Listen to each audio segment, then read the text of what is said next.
जय हिंद दोस्तों। सीखो करंट जीके 07 में आपका स्वागत है। आज वीकली करंट अफेयर जो अप्रैल 2026 में 23 से 30 अप्रैल तक जो करंट अफेयर है उसका डिस्कशन करेंगे और इसमें एमसीक्यू और स्टैटिक्स दोनों प्रश्नों का समावेश है। ठीक है, तो चलते हैं पहला क्वेश्चन से। तो देखिए, पहला क्वेश्चन आपका पूछा हुआ है कि नारी नारी शक्ति वंदन अधिनियम के तहत लोकसभा और विधानसभाओं में महिलाओं के लिए कितने प्रतिशत आरक्षण लागू किया गया है। तो देखिए, नारी शक्ति वंदन जो महिलाओं के पक्ष में है, इसके लिए जो आरक्षण लागू किया गया है कितना है, 33%। क्या हो गया आपका, 33%। अब इसको जानिए ये है क्या। देखिए, ये 16 अप्रैल 2026 को लागू किया गया था। 106वां संविधान संशोधन है जिसमें 1/3 सीट आरक्षण का नियम है। ठीक है ना। इसको लोकसभा में 20 सितंबर 2023 और राज्यसभा में 21 सितंबर 2023 को पारित किया गया था। ठीक है ना। अब इसके बारे में जानिए कि यह कानून 15 वर्षों तक प्रभावित रहेगा। तो ये कौन सा संविधान संशोधन है, 106वां संविधान संशोधन है जिसमें महिलाओं का आरक्षण कितना है आपका, 33। ठीक है। चलिए, क्वेश्चन आपसे ये है अगला कि फेमिना मिस इंडिया वर्ल्ड 2026 की विजेता कौन है, ये आप देख सकते हैं। तो देखिए, फेमिना मिस इंडिया 2026 की जो विजेता है उनका नाम क्या है। देखिए, उनका नाम आपका है साध्वी सतीश सेल। क्या नाम है, साध्वी सतीश सेल। क्या नाम है, साध्वी सतीश सेल। इसके बारे में जान लीजिए कि इस बार जो फेमिना मिस इंडिया वर्ल्ड का जो थीम था उसका नाम क्या था, कनेक्ट द डॉट्स, यानी डॉटर्स ऑफ द सॉइल्स था। ठीक है ना। कहाँ की है ये, गोवा की है। ठीक है। इन्होंने इनको मिस इंडिया 2024 की निकिता पोरवाल ने इनको क्राउन पहनाया था। ठीक है ना। अब ये क्या करेंगे, सबसे महत्वपूर्ण है कि मिस वर्ल्ड 2027 की जो प्रतियोगिता होगी उसमें ये भारत का प्रतिनिधित्व करेंगे। ठीक है ना।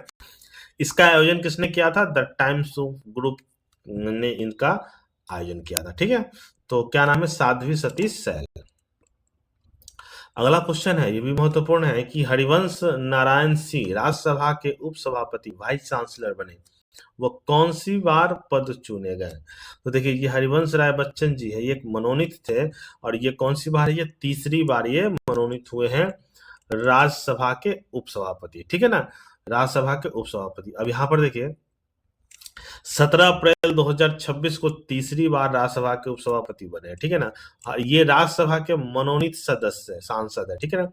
मनोनीत सांसद क्यों, क्योंकि अनुच्छेद 80 के अंतर्गत राष्ट्रपति 12 व्यक्ति को जो अपने विशेष क्षेत्र में प्रमुख योगदान करता है उनको मनोनीत करते हैं। ठीक है ना, राज्यसभा में। तो ये मनोनीत सांसद है। मनोनीत सांसद को क्या होता है कि राष्ट्रपति के चुनाव में वोट देने का अधिकार नहीं होता है, लेकिन उपराष्ट्रपति के चुनाव में वो मतदान कर सकते हैं। इसके साथ साथ सदन के भीतर बिल और प्रस्ताव में वे सामान्य सांसदों की तरह वोट दे सकते हैं। ठीक है।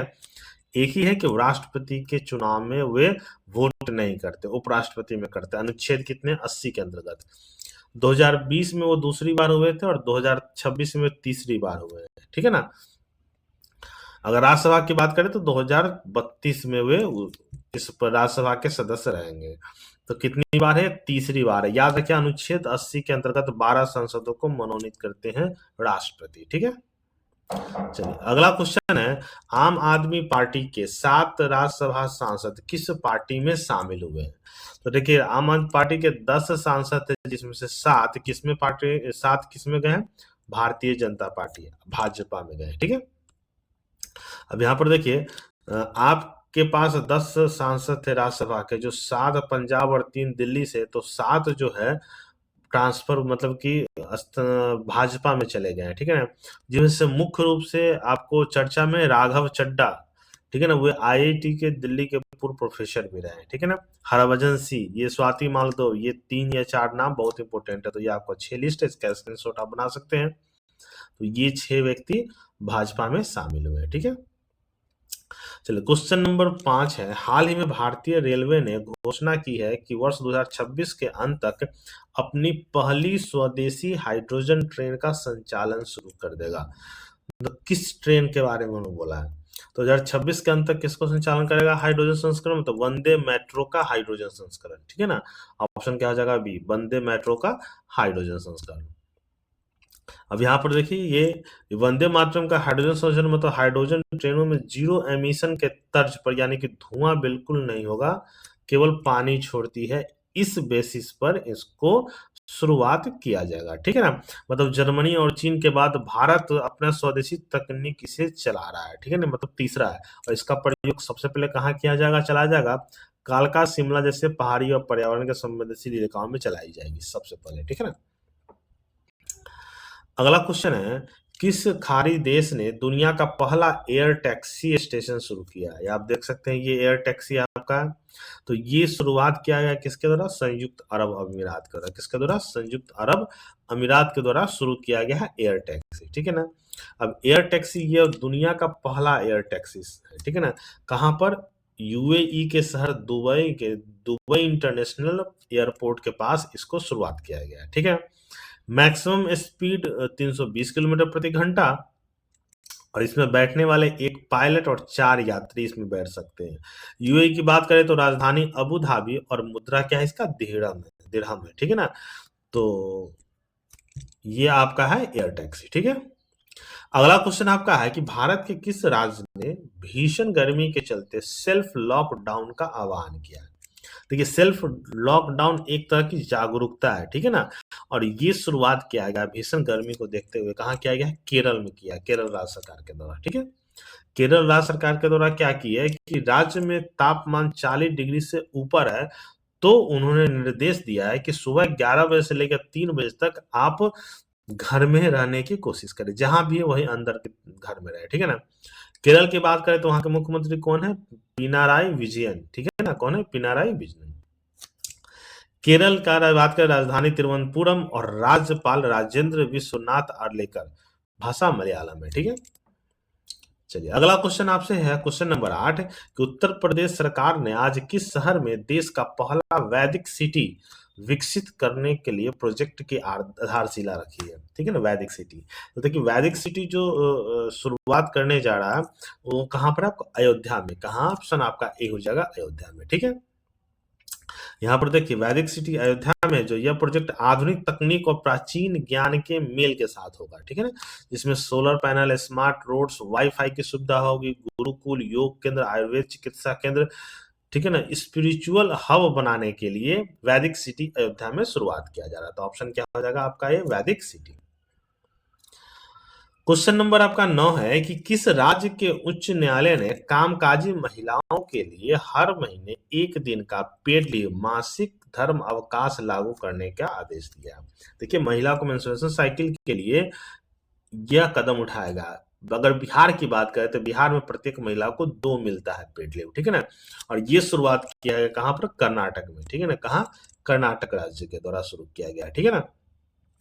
ये कर्नाटक हाई कोर्ट ने ऐतिहासिक फैसला सुनाते हुए महिलाओं को महीने का 1 दिन का मासिक धर्म अवकाश लागू करने का आदेश दिया है, ठीक है ना। और यह सरकारी और निजी क्षेत्र दोनों कार्य क्षेत्र पर समान रूप से लागू होगा, ठीक है ना। तो कौन सा हाई कोर्ट गया, कर्नाटक। अगला क्वेश्चन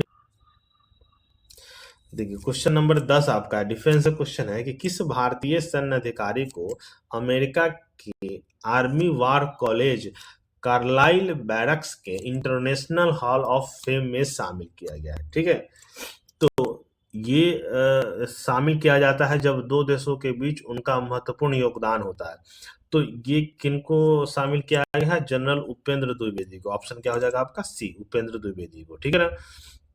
अब देखिए Indian army chief general Upendra Dwivedi को 24 अप्रैल 2026 को यह सम्मान दिया गया, और ये सम्मान पाने वाले वे तीसरे इंडियन आर्मी चीफ है। इससे पहले जनरल वीके सिंह और जनरल विक्रम सिंह को यह गौरव प्राप्त हुआ है। ये कौन से, तीसरे है, ठीक है। चलिए अगला क्वेश्चन आपसे है कि हाल ही में भारतीय नौसेना ने, ये डिफेंस है, किस देश के साथ द्विपक्षीय नौसैनिक अभ्यास सहयोग 2026 का सफल समापन चेन्नई तट पर किया, ठीक है ना। तो ये भारतीय नौसेना और दक्षिण कोरिया के नौसेना ने एक साथ मिलकर इसका आयोजन किया था, ठीक है ना, दक्षिण कोरिया के साथ, ठीक है। अब यहाँ पर देखिए, ये आयोजन भारत और दक्षिण कोरिया के तटरक्षक बलों के बीच हुआ था। ठीक है। इसका मुख्य उद्देश्य क्या है कि समुद्र में पायरेसी, समुद्री डकैत जो होता है उसको रोकना और तेल रिसाव जैसे आपदाओं से निपटना है। ठीक है ना। ये आपसी सहयोग का एक सैन्य अभ्यास है। अगला क्वेश्चन नंबर है आपका 12। 12वां क्वेश्चन खड़ा है कि हाल ही में चर्चा में रहे वरुण 26 क्या है जिसका दूसरा चरण आज हिंद महासागर में संपन्न हुआ है। ठीक है ना। तो ये किसके बीच होता है वरुण 26? ये भारत और फ्रांस नौसैनिक अभ्यास है। ठीक है ना। जो भारत और फ्रांस के बीच होता है। ठीक है ना। अब यहाँ देखिए, यह अभ्यास भारत और फ्रांस के नौसेना के बीच होने वाला एक युद्ध अभ्यास है। ठीक है। इसका मुख्य उद्देश्य क्या है कि हिंद महासागर में चीन के बढ़ते प्रभाव को रोकने और समुद्री सुरक्षा को मजबूत करने के साथ काम करते हैं। ठीक है ना।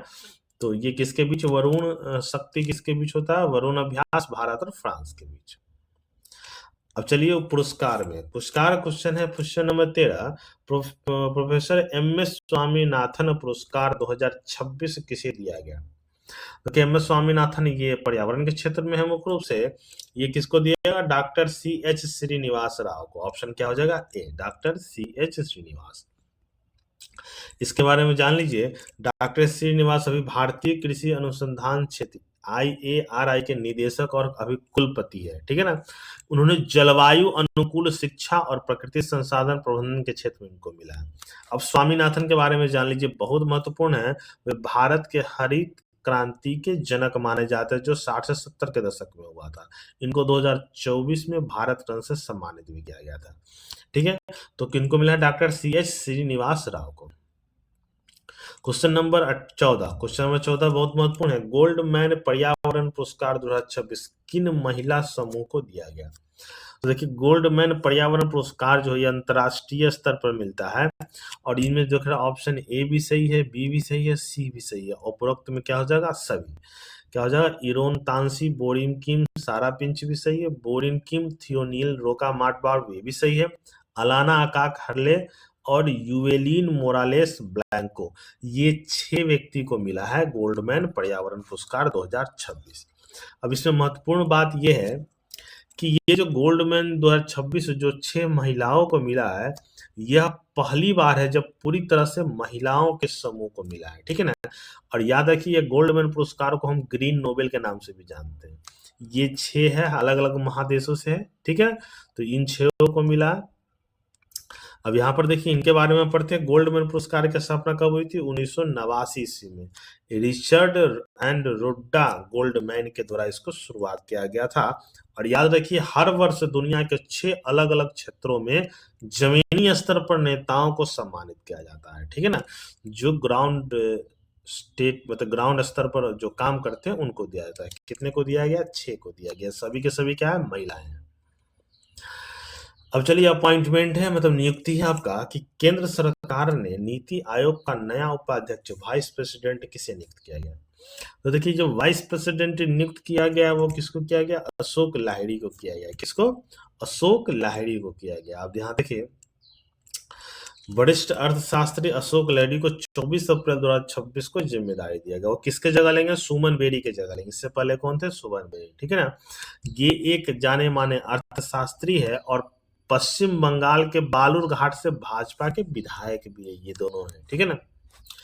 इससे पहले वे 2002 से 2007 तक भारत सरकार के मुख्य आर्थिक सलाहकार भी रहे, ये भी जानिए। और 15वें वित्त आयोग के सदस्य भी रहे। नीति आयोग की अगर हम बात करें तो अध्यक्ष हमारे प्रधानमंत्री, उपाध्यक्ष प्रधानमंत्री के द्वारा नियुक्त किया गया वर्तमान में अशोक लाहिड़ी, और मुख्य कार्यकारी अध्यक्ष प्रधानमंत्री द्वारा एक निश्चित कार्यकाल के लिए जिसको नियुक्त किया जाता है अभी कौन है? BVR सुब्रमण्यम। ये भी याद रखिएगा, बी मुख्य कार्यकारी अधिकारी कौन है? CEO BR Subramaniam. उपाध्यक्ष का नाम क्या हो जाएगा? अशोक लाहिड़ी। ठीक है। और अध्यक्ष प्रधानमंत्री स्वयं रहते हैं। क्वेश्चन नंबर 16 कि national association of software and service company जिसको NASSCOM बोलते हैं, उसका नया चेयरमैन किसे नियुक्त किया गया है? ठीक है ना।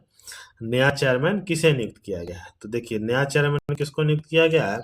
श्रीकांत वेला मानाकन्नी। ठीक है ना, क्या नाम है, श्रीकांत वेला माकन्नी, ठीक है ना। यह आईटी उद्योग निकाय 23 अप्रैल 2026 को श्रीकांत वेलामा कन्नी को नियुक्त किया गया, ठीक है ना। वे फ्रैक्टल के सह संस्थापक और मुख्य कार्यकारी अधिकारी है, ठीक है ना। और SAP लैब, सैप लैब है, उसके प्रबंध निदेशक सिंधु गंगाधरन का स्थान लेंगे, ठीक है ना। ये जो पहले थे सिंधु गंगाधरन, उसके जगह पर यह श्रीकांत वेलामा कन्नी को नियुक्त किया गया है नैसकॉम के अध्यक्ष, ठीक है। क्वेश्चन नंबर 17 है, पूर्व केंद्रीय मंत्री दिनेश त्रिवेदी को किस देश में भारत का उच्चायुक्त हाई कमीशन नियुक्त किया गया। तो देखिए, दिनेश त्रिवेदी जो भाजपा के नेता है, इनको बांग्लादेश का उच्चायुक्त नियुक्त किया गया है। किसको? बांग्लादेश का उच्चायुक्त नियुक्त किया गया, ठीक है। देखिए, वे पश्चिम बंगाल के बैरकपुर में रहने वाले दिनेश त्रिवेदी को बंगाल में चुनाव के बीच केंद्रीय सरकार ने भारत का उच्चायुक्त नियुक्त किया गया, ठीक है। अगर बांग्लादेश की बात करें तो वहां के वर्तमान प्रधानमंत्री कौन है? तारिक रहमान, ठीक है। क्या नाम है? तारिक रहमान। अगला क्वेश्चन है 18, पावर फाइनेंस कॉर्पोरेट PFC के निदेशक किसे बनाया गया है, ठीक है ना। ये भी महत्वपूर्ण है, PFC के निदेशक। तो ये निदेशक किसको बनाया गया है? राजेश कुमार अग्रवाल को। किनको बनाया गया है? राजेश कुमार अग्रवाल को बनाया गया।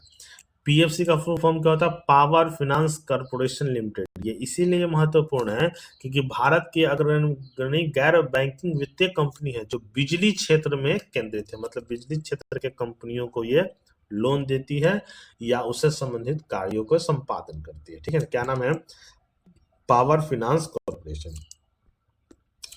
अगला क्वेश्चन है, मृत्यु से जिनका निधन हो गया कि राजनेता नांदेडला भास्कर राव का निधन 22 अप्रैल 2026 को हो गया। ये किस राज्य के मुख्यमंत्री रह चुके हैं? बहुत महत्वपूर्ण ये क्वेश्चन है, इससे संबंधित डाटा भी पढ़ेंगे। तो ये अविभाजित आंध्र प्रदेश के मुख्यमंत्री रहे हैं, ठीक है ना। आंध्र प्रदेश के मुख्यमंत्री रहे, आंध्र प्रदेश के मुख्यमंत्री रहे हैं। इसका एक चर्चित घटना है जिसको बोलते हैं 1984 का अगस्त तख्ता पलट, जिनको याद किया जाता है, ठीक है ना। अब ये क्या है कि उस समय के जो मुख्यमंत्री NTR चिकित्सा के लिए गए थे तो उन्हें मुख्यमंत्री पद दिया गया था, ठीक है ना। लेकिन 31 दिन के भीतर केंद्र सरकार के हस्तक्षेप के कारण उनकी सरकार गिर गई और फिर से NTR वहां के मुख्यमंत्री बने। तो इस तरह से आंध्र प्रदेश के सबसे कम दिन तक मुख्यमंत्री रहने वाले कौन है? भास्कर राव। कितने दिन? मात्र 31 दिन तक भास्कर राव मुख्यमंत्री रहे थे और 2019 में वो बीजेपी में शामिल हो गए थे, ठीक है। अब स्पोर्ट्स से हम चलते हैं कि फिडे विमेंस कैंडिडेट्स टूर्नामेंट 2026 का खिताब जीतने वाली पहली भारतीय महिला कौन बनी है, ठीक है। तो महिला की अगर बात करें तो पहली कौन है? वैशाली रमेश बाबू। क्या नाम है? ये तमिलनाडु के हैं, वैशाली रमेश बाबू। इससे पहले भारत बहुत बार जीता है लेकिन महिला में पहली बार है। ये 24 वर्षीय वैशाली जो है जीतने वाली पहली भारतीय महिला बन गई।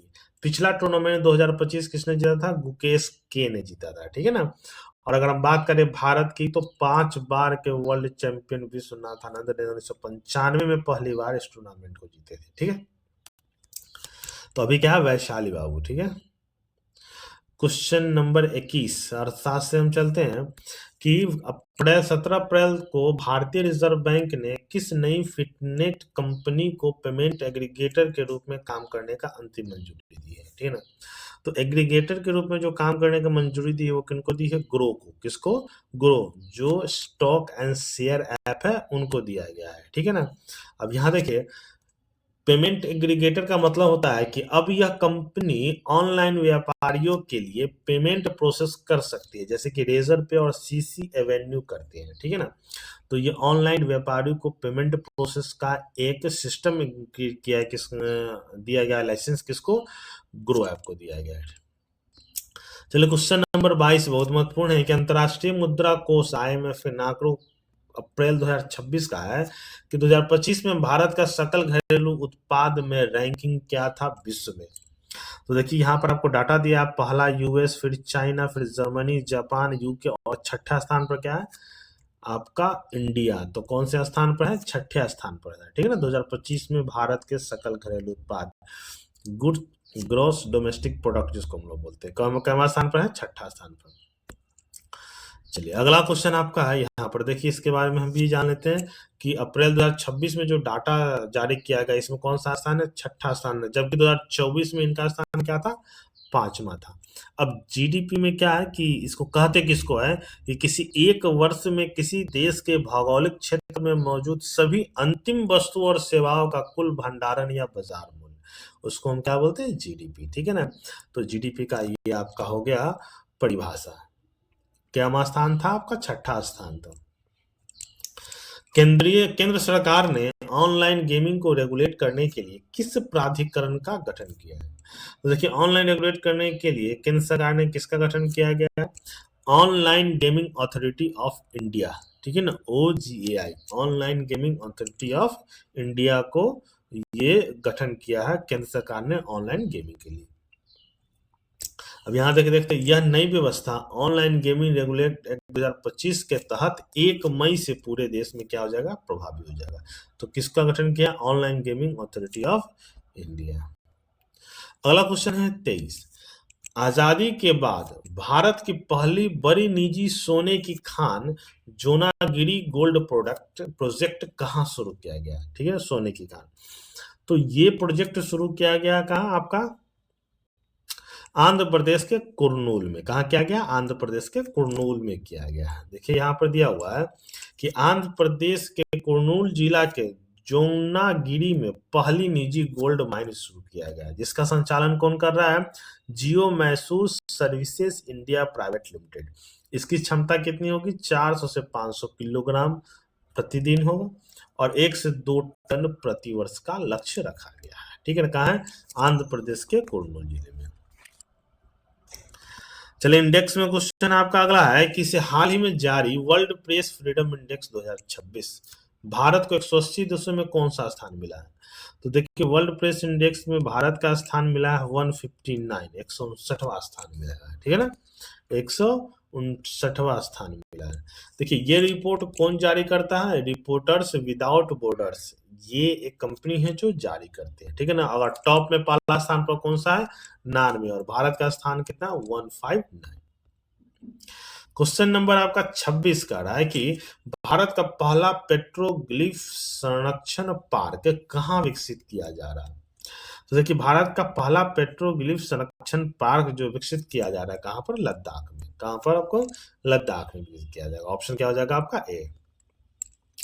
देखिए ये जो है संरक्षण पार्क लद्दाख क्षेत्र में सिंधु नदी के किनारे स्थापित किया जा रहा है। ठीक है ना, और इसकी आधारशिला 18 अप्रैल 2026 को विश्व धरोहर दिवस, मतलब 18 अप्रैल को मनाया जाता है, उस समय रखी गई। ठीक है ना, इसमें क्या हजारों वर्ष पुराने चट्टानों के नक्काशे से हिम तेंदुआ आदि का उसको संरक्षण करना, और ये भारत का पहला ओपन एयर संग्रहालय होगा। ठीक है ना, भारत का पहला ओपन एयर संग्रहालय कहाँ होगा? लद्दाख में। अगला क्वेश्चन आपका है कि राष्ट्रीय पंचायती राज दिवस कब मनाया जाता है? देखिए राष्ट्रीय पंचायती दिवस जो मनाया जाता है कब मनाया जाता है? 24 अप्रैल को। कब मनाया जाता है?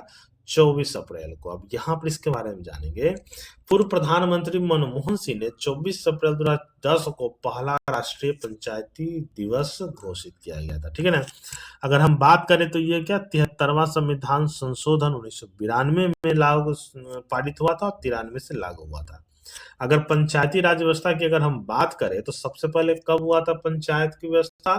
2 अक्टूबर 1959 को राजस्थान के नागौर जिले में पहला पंचायत राज की स्थापना हुई थी। और संविधान में पंचायतों को क्या बोला गया? स्वशासन की संस्था। क्या बोला गया? स्वशासन की संस्था। ये सभी महत्वपूर्ण है इसका। अगला क्वेश्चन है आपका है विश्व हीमोफीलिया दिवस कब मनाया जाता है? ये भी क्वेश्चन आपसे पूछा हुआ है। तो विश्व हीमोफीलिया दिवस कब मनाया जाता है? 17 अप्रैल को। कब मनाया जाता है? 17 अप्रैल को। ठीक है, अब विश्व हीमोफीलिया दिवस का थीम क्या था? थीम था निदान देखभाल का पहला कदम। 17 अप्रैल को मनाया जाता है। ठीक है ना, इसमें क्या होता है कि शरीर के कुछ प्रोटीन्स की कमी हो जाती है जिससे रक्त का थक्का नहीं जमता है, इसी को हीमोफीलिया बोलते हैं। ठीक है ना, इसी को हम हीमोफीलिया बोलते हैं। वर्ल्ड फेडरेशन ऑफ हीमोफीलिया की स्थापना 1963 में, मुख्यालय मॉन्ट्रियल कनाडा में। ठीक है ना, तो ये आपका करंट अफेयर था। टोटल 28 क्वेश्चन का करंट अफेयर था, ठीक है। तो इसको आप पढ़िएगा, अच्छा लगेगा तो शेयर कीजिएगा, लाइक कीजिएगा, कमेंट्स कीजिएगा। धन्यवाद।